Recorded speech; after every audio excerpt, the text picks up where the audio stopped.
So, of the United States movements into the region, we have seen this gently and slowly escalate in the last few weeks.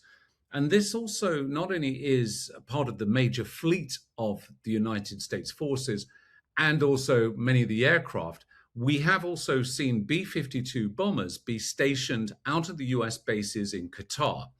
And these B 52 bombers have the capability of carrying nuclear warhead weapons and projectiles, which they can launch and they can drop onto Iran should they wish. Now, this immense amount of firepower, the likelihood of it actually being deployed perhaps could be quite minimal because it would cause huge devastation across the country and inevitably international outrage if there is a high civilian casualty and fatality rate as a result of those strikes. The US have been recognized for being more precision targeted in terms of where they want to attack the enemy. We saw this recently in Venezuela with a very small tactical capability going in to seize President Maduro. And I would see the same possible framework being employed certainly in Tehran and certainly in Iran itself.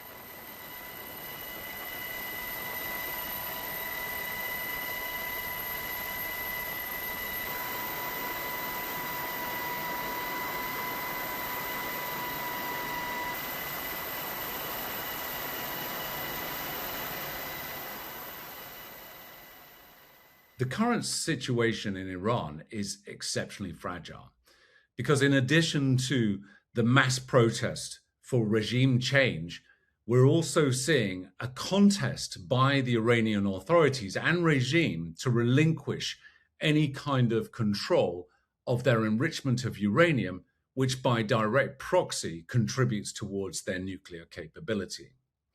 And what we have to remember in this instance is that Iran, and especially the regime, has been instrumental in so many international terrorism events and is the main sponsor and the main supporter of groups like Hezbollah, Hamas, and various other terrorist groups, and including also the assassination attempt on now President Trump. And as a country, they are in a precarious position where the US is now mobilizing much of its fleet and its capability, both from land, sea, and air, into the region in preparation for potentially aggressive actions against Iran. Now, what has spurned a response from those moves by the United States in this global game of conflict chess is that there are now peace talks being carried out within Oman as a neutral territory between Iran and the United States about Iran relinquishing its nuclear capability. And the stalemate that has really come to effect is that Iran's regime are refusing to relinquish their capability or their ability and their what they believe their rights to enriching uranium. But as we know, the byproduct of uranium is primarily in nuclear. That ultimately leads to only one thing, and that is them fortifying their position and fortifying their position both in a defensive, but also we must consider a aggressive position against not only Israel, against potentially Lebanon, the United States, and many, many other countries, depending on the reach of its ground-to-air ballistics and capabilities for carrying a nuclear capability or warhead. Where the other interesting facet is that satellite photography has been picking up on the Iranians trying to conceal some of the entrances to some of their nuclear development capabilities. And those entrances being concealed inevitably are not going to prevent the US carrying out, for example, a bunker busting strike with missiles. But what it does eliminate is the chances potentially for a ground force, perhaps of special forces, to go in there and try and take more direct action on a ground level. We are also under the belief that the Khamenei obviously the supreme leader of the regime and currently of the country, has also gone into hiding. And this is most notably because he should have attended a major military ceremony, as he has done for the last 10 years, this week.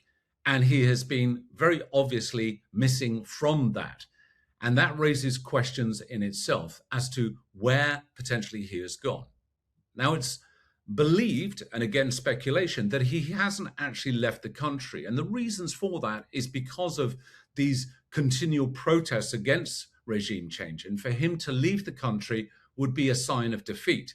So it is believed that he is now embedded within this complex tunnel system, which is underneath Tehran, not dissimilar to what Hamas had underneath Gaza, where he is taking current safe refuge if, for example, the United States decide to launch an aggression against Tehran and against Iran.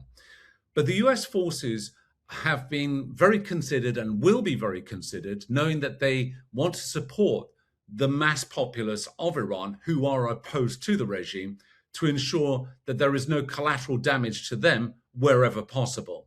So it's highly likely that the Khamenei has embedded himself, as Hamas have done in Gaza, in amongst the general population to, again, increase their chances of survival and reduce the chances of the United States striking against the general populace.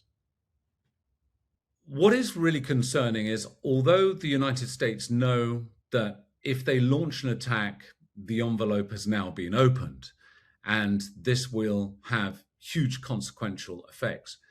Inevitably within the Pentagon, they are going to be watching the talks in Oman right now between Witkoff and Kushner and the representatives from Iran.